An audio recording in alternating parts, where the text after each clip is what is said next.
clase bíblica de hoy tiene un tema. El tema es practica la justicia. Practica la justicia. Y yo le puse un subtema que dice así: un mensaje que molesta. Un mensaje que molesta.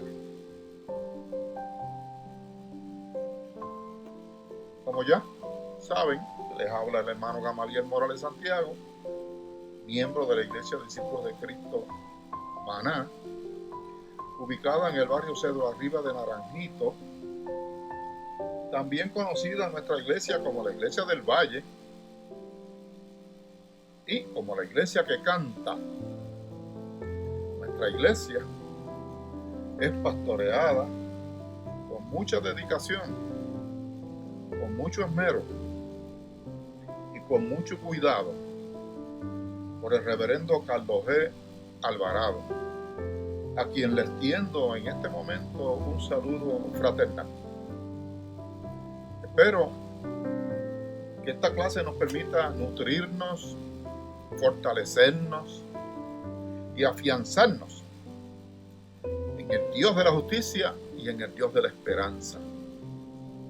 El texto bíblico que nos va a ocupar el espacio de la clase lo encontramos en el libro de Jeremías, capítulo 21, los versos del 8 al 14. Y voy a dar lectura a estos versos.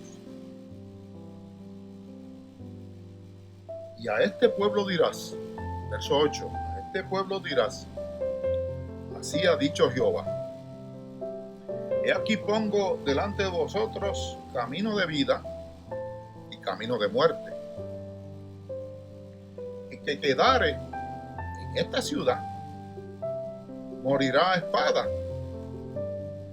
o de hambre, o de pestilencia. Mas el que saliere y se pasare a los caldeos, que los tienen sitiados, vivirá y perseverará su vida. Porque mi rostro he puesto contra esta ciudad para mal, y no para bien, dice Jehová. En manos del rey de Babilonia será entregada y la quemará a fuego. Y la casa del rey de Judá le dirás: oíd palabra de Jehová, casa de David. Así dice Jehová: haced de mañana juicio y librad al oprimido de mano del opresor, para que mi ira no salga como fuego y se encienda, y no haya quien lo apague por la maldad de vuestras obras. He aquí, yo estoy contra ti, moradora del valle y de la piedra de la llanura, dice Jehová, los que decís: ¿quién subirá contra nosotros y quién entrará en nuestras moradas?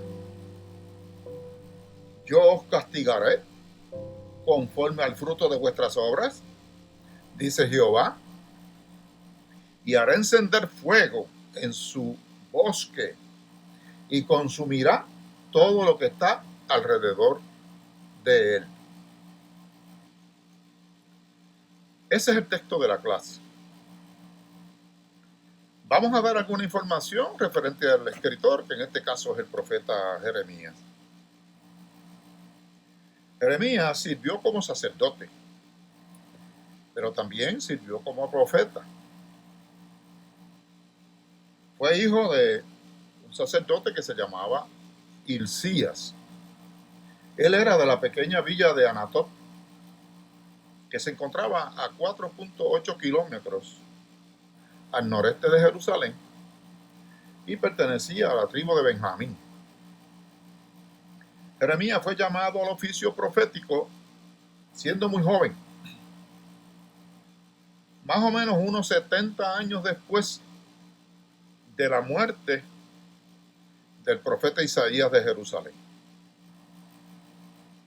Ejerció su ministerio durante unos 40 años con gran fidelidad, hasta que los pecados de la nación judía llenaron la copa y Dios, por medio de él, anunció su destrucción por parte del imperio babilónico.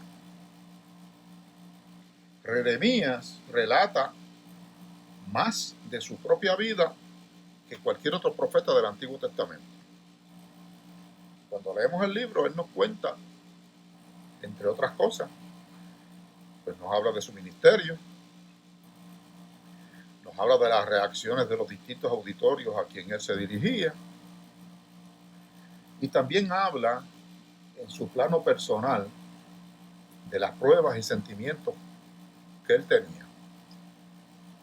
Su nombre quiere decir Jehová arroja, en el sentido de establecer un cimiento, o Jehová establece, o Jehová coloca, o Jehová envía.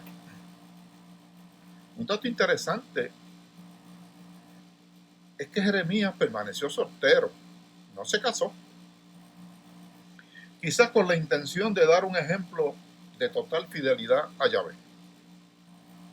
Él fue asistido en el ministerio por un escriba que se llamaba Baruch, a quien Jeremías dictaba sus discursos, él los copiaba y también los custodiaba. Jeremías también ha sido conocido como el profeta que lloraba, o el profeta llorón, porque estaba viviendo una vida de conflicto debido a sus predicciones de juicio por parte de los babilonios, que eran invasores. Por estas razones él fue amenazado, colocado en un cepo, arrojado en una cisterna, forzado a huir del rey Joacín, y si eso fuera poco, también fue públicamente humillado por un falso profeta llamado Hananías, que pertenecía a la corte del rey, es decir, un profeta a sueldo. Jeremías tuvo un ministerio dirigido a la mayoría de los casos, a su pueblo de Judá. Apeló a sus compatriotas para que se arrepintieran y evitaran el juicio de Dios que llegaría por medio de un invasor, que ya sabemos que era Babilonia. Pero una vez que Babilonia ejecutó su invasión, Judá entonces rehusó arrepentirse. Él le rogó que no se resistieran al conquistador babilonio, porque no quería que perecieran todos, perdieran sus vidas. La fecha de su ministerio va desde el año 13 del rey Josías hasta la caída de Jerusalén en manos de Babilonia en el año 586 a.C. Después de eso, Jeremías fue forzado a ir con un remanente que huía de Judá hacia Egipto. Y posiblemente estuvo ministrando en el 570 a.C. Una nota rabínica dice que cuando Babilonia invadió Egipto en el 568, Jeremías fue llevado también cautivo a Babilonia. Jeremías, si aún estaba vivo para ese entonces, debió tener entre 85 a 90 años de edad. En cuanto al contexto histórico de este libro, vamos a hacer un breve resumen. La historia que sirve de contexto a este libro, usted la puede leer también en el libro de Segunda Reyes, los capítulos desde el 22 al 25. Y en el libro de Segunda Crónicas, los capítulos 34 al 36. Allí están los detalles de este contexto histórico.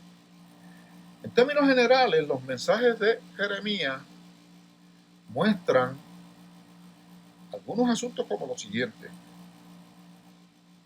el pecado de su pueblo, especialmente su condena a la idolatría,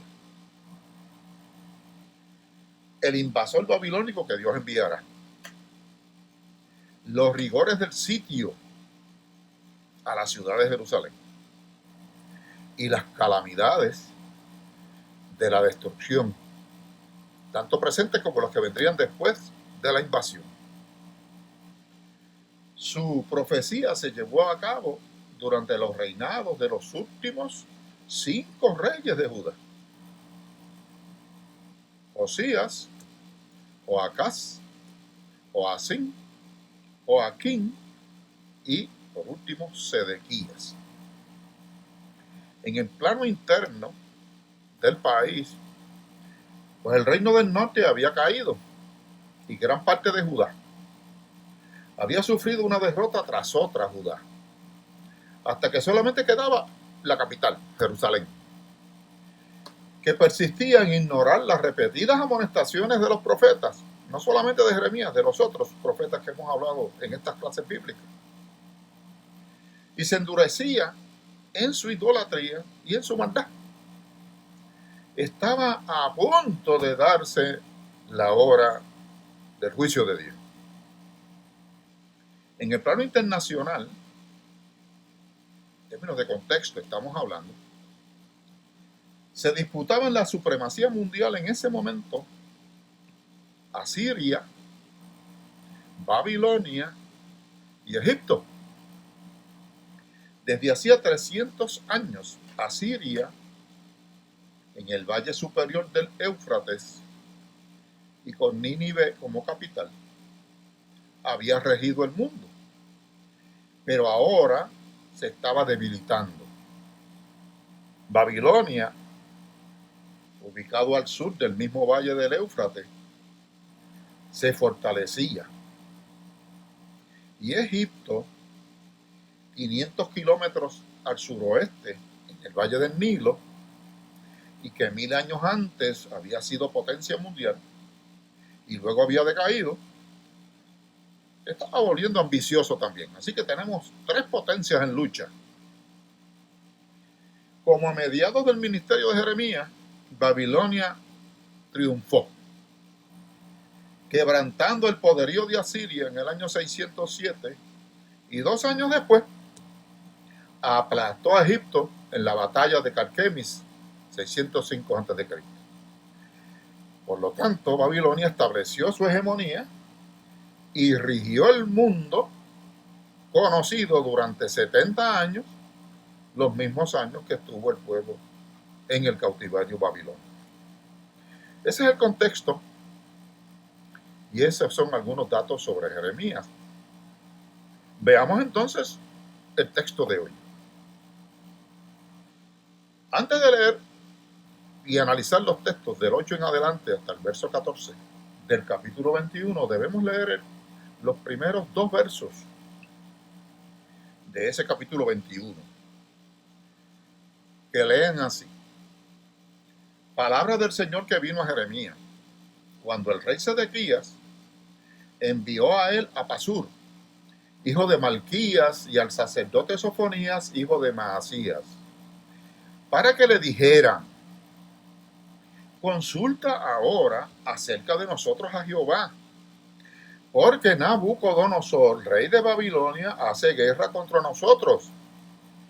Quizás el Señor haga con nosotros según todas sus maravillas, y aquel se aleje de nosotros y nos deje en paz.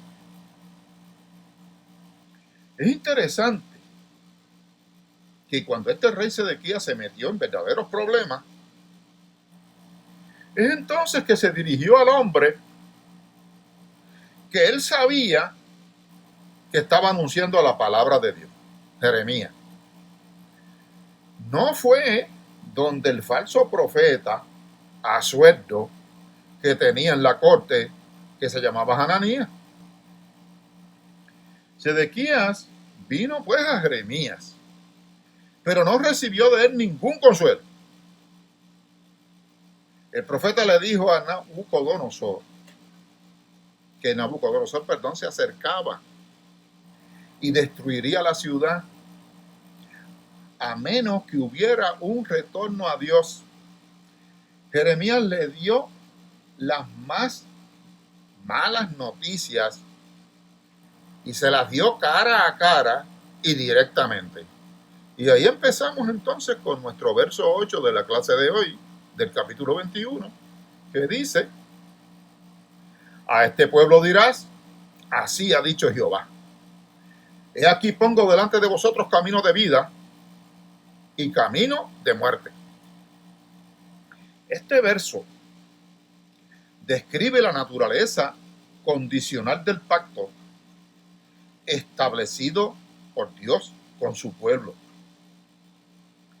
Son textos que tienen su paralelo en el libro de Deuteronomio, el capítulo 30 de Deuteronomio, los versos del 15 al 20, son versos paralelos de este texto. Y vamos a leer lo que dice Deuteronomio 30, los versos del 15 al 20. El primero dice, verso 15, miren, Deuteronomio 30, 15. Miren, hoy les doy a elegir entre la vida y el bien, por un lado, y la muerte y el mal, por otro. Si obedecen lo que hoy les ordeno, y aman al Señor su Dios, y siguen sus caminos, y cumplen sus mandamientos, leyes y decretos, vivirán y tendrán muchos hijos, y el Señor su Dios los bendecirá en el país que van a ocupar. Verso 17 de Deuteronomio 30. Pero si no hacen caso de todo esto, sino que se dejan arrastrar por otros dioses para rendirles culto y arrodillarse ante ellos, verso 18, en ese mismo momento les advierto que morirán sin falta y que no estarán mucho tiempo en el país que van a conquistar después de haber cruzado el Jordán. Veamos este pacto que acabo de leer en Deuteronomio de forma un poquito más detallada. Porque este pacto tiene unas peticiones y esboza unas consecuencias. Lo primero es que se le está exigiendo al pueblo una responsabilidad. En el verso 16 lo podemos ver. La primera responsabilidad que tenía el pueblo, que ames a Jehová. La segunda responsabilidad, que andes en sus caminos. La tercera responsabilidad, que guardes sus mandamientos. En segundo lugar, el pacto plantea las consecuencias de ser responsable y obedecer ese pacto. Si así eres responsable y lo obedeces, tendrás unas consecuencias también. Y esta es la primera. Para que vivas. Para que vivas. La segunda consecuencia de ser responsable y cumplir el pacto, serás multiplicado. Y la tercera responsabilidad, si cumples con el pacto, y Jehová tu Dios te bendiga. En tercer lugar, el pacto plantea las condiciones y las consecuencias de la desobediencia o de la irresponsabilidad. Primera condición, si tu corazón se apartare, verso 17 estamos en este momento, si tu corazón se apartare. Segundo, si tu corazón no oyere. Y tercero, si practicas la idolatría. ¿Qué consiste la idolatría? En extraviarse del camino, en inclinarse ante otros dioses y servirle a otros dioses. Eso es idolatría. Si eso es lo que sucede, entonces la consecuencia y el resultado final de la desobediencia será, y lo vemos en el verso 18 de Deuteronomio 30, de cierto pereceréis. El verso 20 de Deuteronomio 30 refuerza esas responsabilidades del pacto para que haya la bendición patriarcal y que se pueda cumplir. Y miren cómo lee el verso 20 de Deuteronomio 30. Amando a tu Dios, atendiendo a su voz y siguiéndole a Él. Porque eres vida para ti y prolongación de tus días, a fin de que habites sobre la tierra que juró Jehová a tus padres, Abraham, Isaac y Jacob, que les había de dar. ¿Sabe qué? El pueblo no cumplió. Y aquí estamos ahora en Jeremías, en el verso 9. El que quedara en esta ciudad morirá a espada, de hambre o de pestilencia, mas el que saliere y se pasare a los caldeos, que os tienen sitiados, vivirá. En este contexto, el concepto vida o el término vida se refiere a la liberación física de la muerte de manos del ejército de Babilonia. Jeremías está afirmando la promesa de Yahvé. Si ellos se rinden, serán exiliados, pero vivirán, no van a morir. Verso 10, capítulo 21 de Jeremías. Porque mi rostro se ha puesto contra esta ciudad para mal. Yo quiero que escuchen eso muy bien. Está hablando Yahvé. Y oiga bien. Porque mi rostro he puesto contra esta ciudad para mal y no para bien, dice Jehová. En mano del rey de Babilonia será entregada y la quemará a fuego. El resultado final del incumplimiento del pacto será contundente. Es decir, la destrucción completa y el sometimiento a Babilonia es ineludible y es inevitable. Verso 11 de Jeremías 21. Y a la casa del rey de Judá dirás, oíd palabra de Jehová. El mensaje es para la casa del rey, es decir, para los gobernantes. Y el verso 12 dice, casa de David, así dijo Jehová. Haced de mañana juicio y librad al oprimido de mano del opresor, para que mi ira no salga como fuego, y se encienda y no haya quien la apague por la maldad de vuestras obras. Parece que Yahvé todavía mantiene abierto el reto de que el liderazgo de Judá, en este caso Sedequías era el rey, se arrepintiera, ¿verdad? Y que hiciera lo que había que hacer. El primero era administrar justicia, practicar la justicia, como se titula nuestra clase, y liberar a las personas que han sido robadas por parte del opresor. Si ellos cambian, entonces Yahvé cambiará sus planes de juicio. Pero si no, ira y fuego es lo que van a cosechar. ¿Saben algo? El rey Sedequías no siguió las instrucciones de Jeremías. Era una persona sin carácter y el peor de los reyes. En ninguna forma se volvió a Dios. Evidentemente pensó algo parecido, se me ocurre. Algo como esto.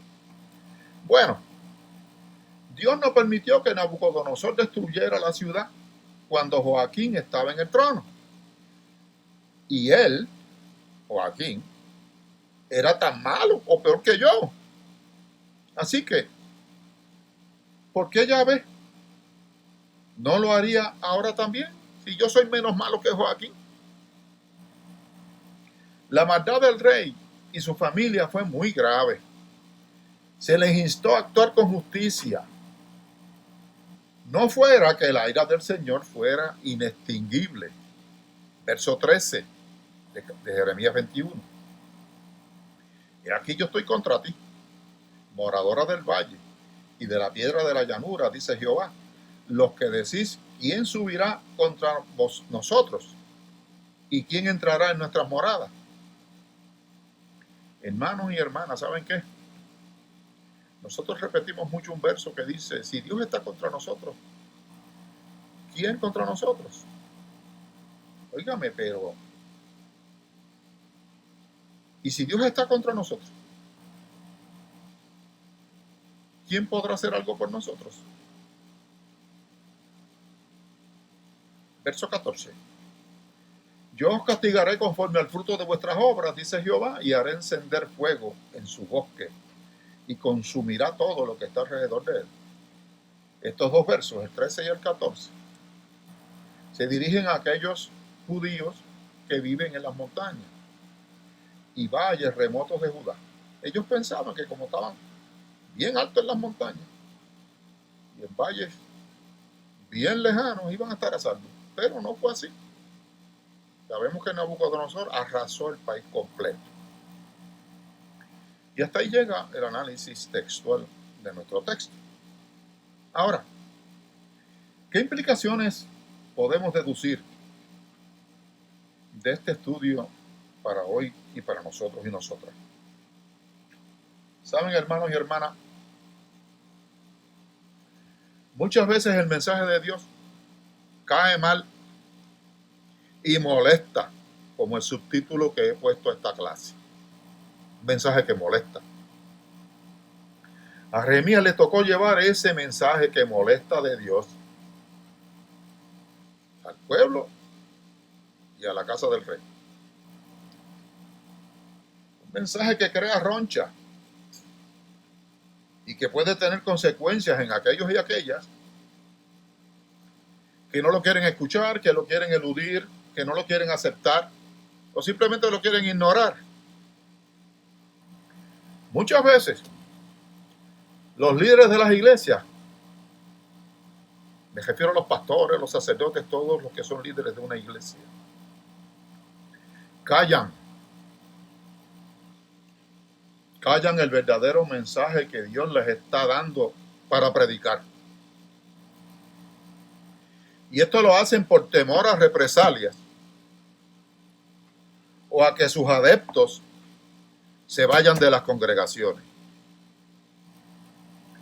La clase de hoy tiene un mensaje en labios del profeta Jeremías de esa naturaleza. Un mensaje que molesta. Pero el verdadero siervo y sierva de Dios predicará el mensaje de Dios sin pensar en las consecuencias. Porque siempre el mensaje de Dios obra para bien, no importa cuán fuerte pueda ser. A esos efectos les quiero contar una paráfrasis que hice de una historia que leí en algún lugar hace unos días. Escúcheme bien. Un pastor muy conocido por su programa de radio le pidió a las personas que están en su lista de correspondencia que escribieran y dijeran algo sobre su iglesia. En otras palabras, le pidió que informaran si su iglesia era una buena iglesia o si su iglesia estaba pasando por un tiempo difícil. Les pidió que dijeran a qué creían que se debía esa situación. Solicitó que no mencionaran el nombre ni la denominación de la iglesia, ni tampoco el nombre del pastor o la pastora o el sacerdote. Les pidió que hicieran un esfuerzo sincero y ofrecieran la información sin motivo de chisme o rencor o como producto de alguna raíz de amargura que ellos tuvieran. Simplemente este pastor, que tenía un programa de radio, lo que deseaba era tomar el pulso espiritual de las iglesias en América. Muchas cartas le llegaron de todos los Estados Unidos, de Canadá, de Centroamérica y de Sudamérica. Por varios días este pastor se dedicó a leer las cartas. Luego expresó lo siguiente: agradezco todas las cartas que me llegaron de diferentes iglesias y de pastores y pastoras de toda América. El leer el clamor del corazón de tantos cristianos y cristianas ha sido de ayuda y a la vez deprimente para mí. Y por otro lado, instructivo y a la vez sorprendente. Una respuesta típica en las cartas y repetitiva era la siguiente: todo está bien en nuestra iglesia. Nuestro pastor es un verdadero hombre de Dios que no teme predicar la palabra. Es amoroso y valeroso. Nuestros ingresos han aumentado y estamos creciendo. La alabanza es edificante. Nos desesperamos esperando la hora en que llegue la hora del próximo culto para ir a deleitarnos. Pero la abrumadora mayoría de las cartas recibidas eran personas que estaban heridas espiritualmente. Escribieron cartas desgarradoras acerca de la frialdad y lo moribunda que estaba su iglesia. Comentaron: amamos a nuestro pastor, pero nuestra iglesia es aburrida. Muchas personas se duermen durante la predicación. Otras cartas decían: el pastor tiene temor de ofender a alguien y casi nunca predica una verdad que nos redarguya. Estamos muriéndonos espiritualmente. Otras decían: añoramos ver un derramamiento del Espíritu Santo en nuestra iglesia. Escuchar una palabra de convicción, una palabra conmovedora del cielo, porque el pastor lo único que predica es amor, amor y más amor y tanto amor que ya estamos fríos y muriendo espiritualmente. Por otro lado, algunos pastores y pastoras escribieron y dijeron cosas como esta: necesitamos aliento, la carga de trabajo es abrumadora, nuestra gente dice que desea escuchar la verdad, que desean reprobación y exposición del pecado, pero cuando el Espíritu se mueve en mí y los reprocho, entonces se van de la congregación y no vuelven más. Y cuando se les pregunta en la calle, dicen: no, la iglesia no es un sitio para yo ir a que me regañen. Un pastor dijo: me han despedido de 3 iglesias en los últimos 2 años. ¿Y saben por qué? Porque las personas me decían que querían que yo predicara sin temor. Pero cuando lo hacía, y saben, dice el pastor, lo hacía con amor, entonces se ofendían y rehusaban escuchar. Hermanos y hermanas que me están viendo y escuchando, ¿qué les parece esto? Al leer esto yo me pregunto si hay alguien que todavía desea escuchar la verdad de Dios en este mundo y en nuestro continente. ¿Será posible que haya palabra de Dios en nuestros púlpitos hoy en día? ¿O acaso estamos predicando y enseñando otra cosa? Al pensar en esto, una vez más quiero ver el modelo de Jeremías. Y déjeme decirle que Jeremías fue duro, fue inmutable, fue mordaz en sus reprimendas contra ciertos profetas y pastores. El profeta Jeremías emitió esta reprimenda a pastores asalariados, parecidos a los que tenía Sedequías en la corte. En el capítulo 23 de Jeremías, el verso 1, dice: ay de los pastores que destruyen y dispersan las ovejas de mi rebaño, dice Jehová. Y en el mismo capítulo 23, el verso 11, dice: porque tanto el profeta como el sacerdote son impíos. Aún en mi casa hallé su maldad, dice Jehová. Jeremías llamó a estos hombres profetas de Sodoma y enumeró las clases de maldades que vio en ellos. Voy a hacer un breve resumen. Primero, él vio pastores adúlteros. Fuerte, ¿verdad? Pastores adúlteros. Pastores con ojos de lujuria. Ellos son sensuales y carnales. Pastores que caminaban en la mentira. La verdad no está en ellos. Solo contaban historias que el rey o la gente quería escuchar.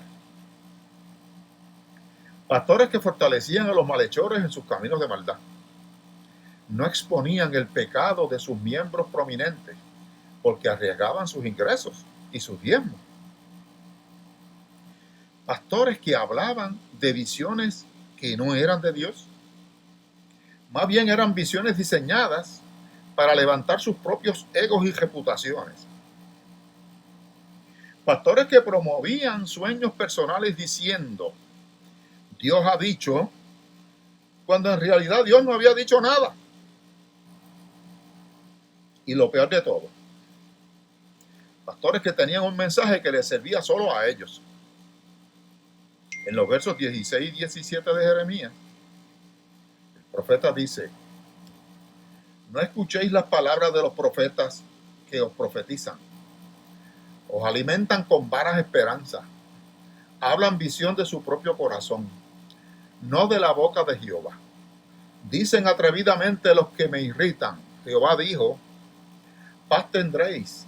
Y a cualquiera que anda tras la obstinación de su corazón dicen, no vendrá mal sobre nosotros. Estimados hermanos y hermanas, podemos escuchar un mensaje como el siguiente en muchos podios políticos y en muchos púlpitos de iglesias de nuestra América hoy. América primero. No tengan miedo. América será bendecida otra vez. Vamos a ser prosperados. Todo va a estar bien. El coronavirus es algo pasajero que no hará mayor daño. Estamos bien, porque América siempre va a ser especial para Dios. No hay de qué preocuparse. Pero la triste verdad es que muchos y muchas de los que predican este mensaje suavecito han perdido la autoridad de Dios. Dios ya no les habla porque están en pecado. Pero Jeremías también habló de otro tipo de pastor y de sacerdote. Se refirió a ellos como siervos, mis siervos los profetas. Eran hombres de oración, llenos de verdad, llenos del Espíritu Santo.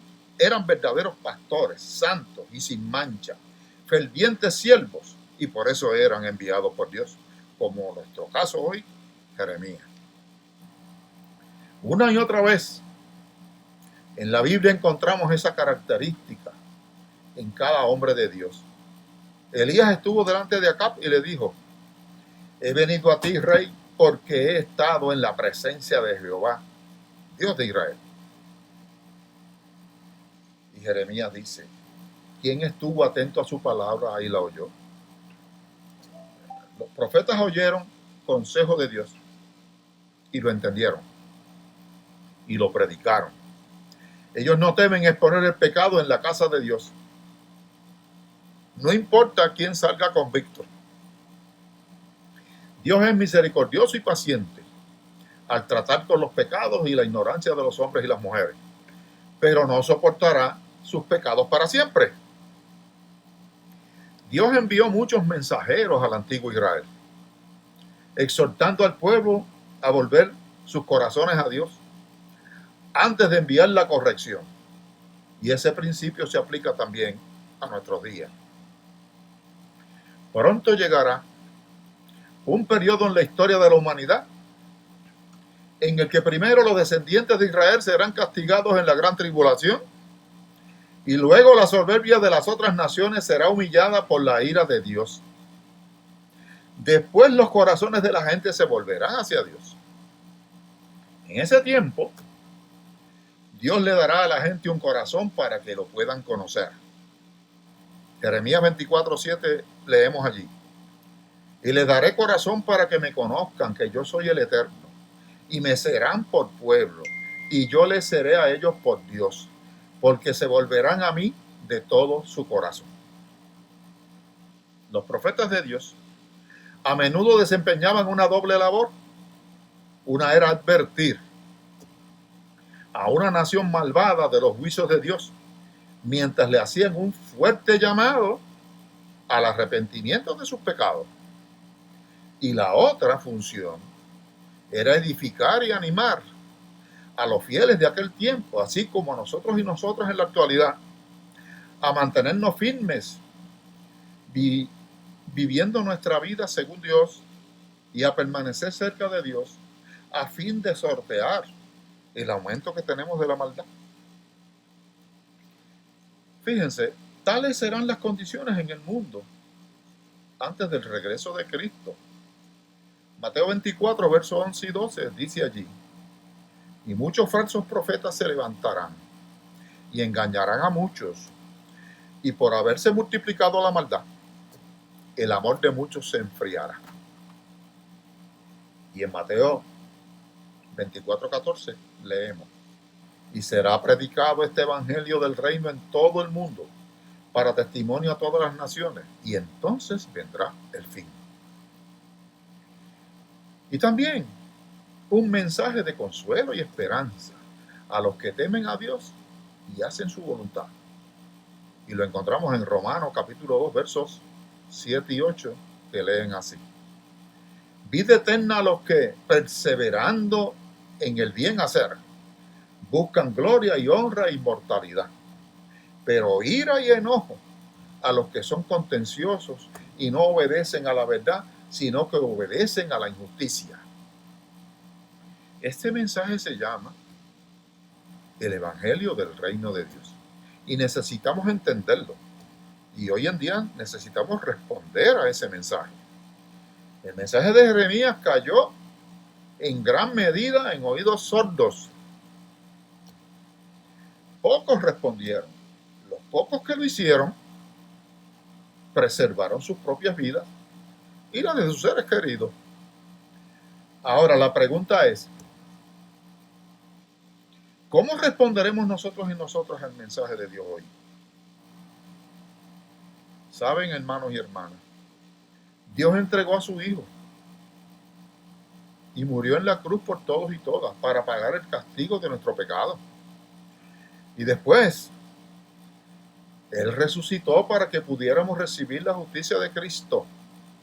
Si hemos de ser salvos, tenemos que estar en Él, unidos a Él. Unidos a Él. Nos unimos a Él, ¿cómo? Por el bautismo del Espíritu Santo de Dios. En el momento en que depositamos nuestra confianza en nuestro Señor Jesucristo, en nuestro Salvador. Al hacerlo nos convertimos en hijos e hijas de Dios. Y Dios dice hoy: este es el camino que yo te ofrezco. Puedes tomarlo o dejarlo. He colocado delante de ti camino de vida y camino de muerte. Creo que Dios, así como Jeremías, también suplicaba esto con lágrimas en sus ojos. Queridos hermanos y hermanas, ¿cuál será nuestra respuesta? Queda esa pregunta para la reflexión. Esperamos que esta clase y su contenido y lo que hemos podido trabajar en el nombre de Dios haya sido edificante para ustedes, aunque estoy consciente que es un mensaje duro, que le puede sonar a mucha gente como malas noticias, pero es el mensaje de Dios. Así que confiamos en Dios, amémosle, sirvámosle, adorémosle y sigamos adelante dentro de su voluntad. Que Dios les guarde, que Dios les bendiga. A continuación vendrán las alabanzas especiales para el día de hoy y luego nuestro pastor tendrá una predicación que sabemos que será predicación de Dios, palabra de Dios. Que Dios les guarde, que Dios les bendiga. Hasta una próxima ocasión.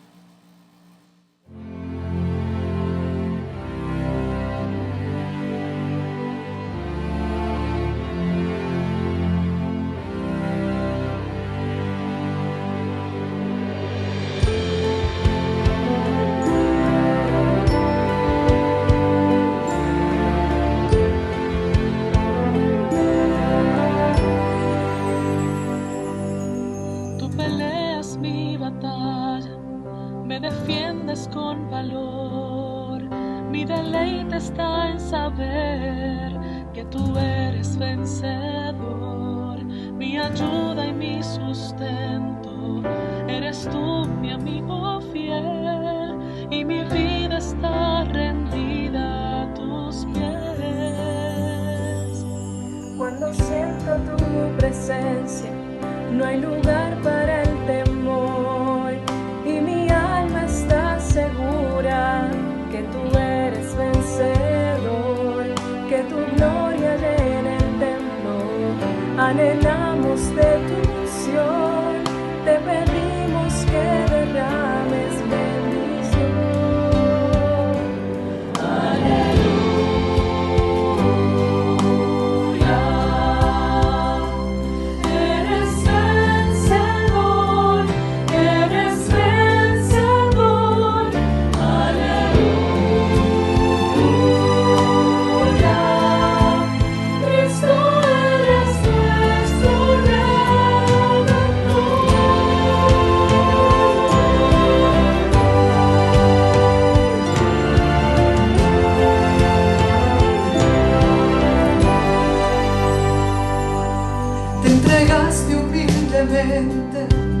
A pesar de tu dolor, nos amaste hasta la muerte para darnos salvación. El Mesías prometido siempre permanecerás, con cada latir mi alma te alabará.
En la cruz dejó la vida, a la tumba descendió, y al llegar al tercer